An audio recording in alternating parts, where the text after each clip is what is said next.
ఒక అడవిలో ఒక జింక ఉండేది. అది చాలా మంచిది. అడవిలోని జంతువులకు ఎలాంటి కష్టం వచ్చినా సహాయం చేసి ఆదుకుంటూ ఉండేది. కానీ జింక మంచితనాన్ని చూసిన ఒక కుందేలు జింకను చూసి ఈర్ష్యపడుతూ ఉండేది. ఒకరోజు అదే అడవిలో ఉంటున్న ఏనుగుకు అనారోగ్యంగా ఉండటంతో నడవలేని స్థితిలో పడుకొని ఉంటుంది ఏనుగు. అది చూసిన జింక ఏనుగుకు ఆహారం తెచ్చిపెట్టి, నువ్వేమి బాధపడకు ఏనుగు మామా, నీకు అనారోగ్యం బాగయ్యే వరకు రోజు నేనే ఆహారం తెచ్చిపెడతాను అంటుంది జింక. మరొకసారి ఒక ఉడత చెట్టు మీద నుండి కింద పడటంతో దాని కాలికి దెబ్బ తగులుతుంది. దాంతో జింక ఉడతను తన పైన ఎక్కించుకొని ఒక పండ్ల చెట్టు దగ్గరకు ఉడతను తీసుకువచ్చి చెట్టు మీదున్న కోతితో, కోతి మిత్రమా, పాపం ఈ ఉడతకు చెట్టు మీద నుండి కింద పడటంతో కాలికి దెబ్బ తగిలింది. దీని కాలు బాగయ్యే వరకు రోజు ఈ చెట్టు మీదున్న పండ్లను కోసిస్తావా? తప్పకుండా జింక మిత్రమా. ఇదివరకు ఒకసారి నేను కూడా ఎలాగే చెట్టు మీద నుండి కింద పడి దెబ్బ తగిలితే వైద్యుడి దగ్గరికి వెళ్లి నాకు మందు తెచ్చిచ్చావు.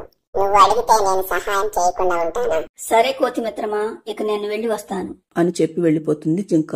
కానీ ఇదంతా కుందేలు గమనిస్తూ ఉంటుంది. ఒకరోజు జింక అడవిలోకి వెళ్లి పచ్చగడ్డి తీసుకుని తన ఇంటికి వస్తుంది. వేసవి కాలం కావటంతో పచ్చగడ్డి దొరకటం చాలా కష్టమవుతుంది.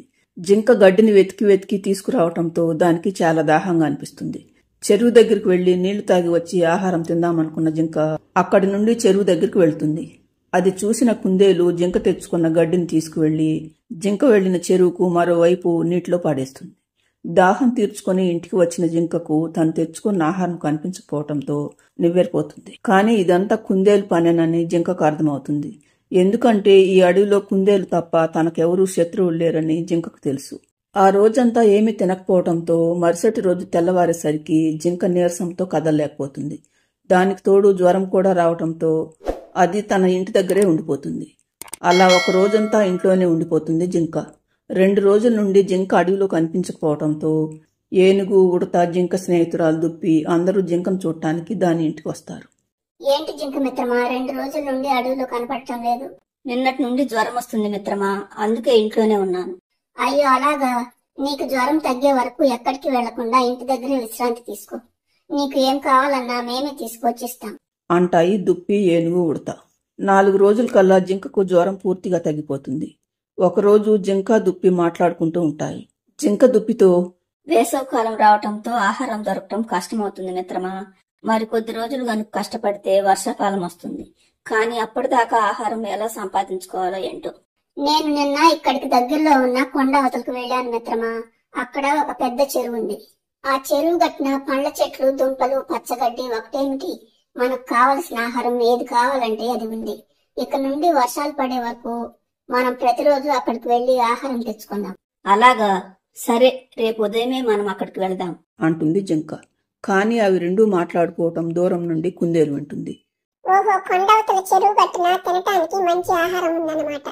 రేపు ఉదయం ఈ జింక దుప్పుల కంటే ముందే వెళ్లి ఆ ఆహారాన్ని తినాలి అనుకుని అక్కడి నుండి వెళ్లిపోతుంది కుందేలు. అనుకున్నట్లుగానే మరుసటి రోజు జింక దుప్పిల కంటే ముందుగానే బయలుదేరుతుంది కుందేలు. అది కొంత దూరం ప్రయాణించి కొండపైకి ఎక్కుతుంది. కానీ అది హడావుడిగా వెళుతుండటంతో అదుపు తప్పి జారి కిందకు పడుతుంది. దాంతో కుందేలుకు నడ్డి విరుగుతుంది. అది నడవలేని స్థితిలో కుయ్యో మర్రు అంటూ అరుస్తూ ఉండటంతో అప్పుడే అక్కడికి వచ్చిన జింకా దుప్పిల కంట పడుతుంది. అది చూసిన జింకా దుప్పి కుందేలు దగ్గరికి వస్తాయి. అయ్యో కుందేలు, అలా పడిపోయావేంటి? దెబ్బలేమీ తగలేదు కదా? దెబ్బలు తగలకపోవటం ఏంటి జింక, నా నడుము విరిగినట్లుంది. దానికేమైతే మనకేంటి మిత్రమా, నిన్ను చూస్తేనే వారం లేని కుందేలుతో మనకేంటి, మనం వెళదాం పద. అదేంటి మిత్రమా అలా అంటావు? ఎంత కాదన్నా అది మనలాంటి జంతువే. అది బాధతో ఉంటే వదిలేసి ఎలా వెళ్తాం చెప్పు అని జింక కుందేలును తన పైన ఎక్కించుకొని జింక ఇంటికి తీసుకొస్తుంది. తరువాత జింక కుందేలుతో, నీకు నయమయ్యే వరకు నువ్వు కూడా నాతోనే ఉండు కుందేలు. నేను వెళ్లి ఎలుగుబంటి డాక్టర్ని తీసుకొస్తాను అని జింక అనగానే ఇన్ని రోజులు జింక పట్ల తన ప్రవర్తనకు సిగ్గుపడుతుంది కుందేలు. నన్ను క్షమించి జింక మిత్రమా, నీ మంచితనం చూసి వారం లేక ఇన్ని రోజులు నీపై అసూయ పెంచుకున్నాను. ఈ రోజు కూడా మీకంటే ముందే నేను ఆహారాన్ని తినాలని కొండ దాటపోయాను. కానీ ఈ రోజు నీ మంచితనమే నాకు సహాయపడేలాగా చేసింది. ఇంకెప్పుడు నేను చూసి అసూయపడను. సరేలే కుందేలు, ఇప్పటికైనా నీలో మార్పు వచ్చినందుకు నాకు చాలా సంతోషంగా ఉంది అని జింక తన స్నేహితురాల్ని కుందేలు దగ్గర ఉండమని చెప్పి డాక్టర్ దగ్గరకు వెళ్తుంది. కొద్ది రోజుల తర్వాత కుందేలుకు బాగవుతుంది. అప్పటి నుండి కుందేలు జింకతో చాలా స్నేహంగా ఉంటుంది. ఫ్రెండ్స్, ఈ స్టోరీ నచ్చితే లైక్ చేయండి, ఛానల్ను సబ్స్క్రైబ్ చేసుకోండి.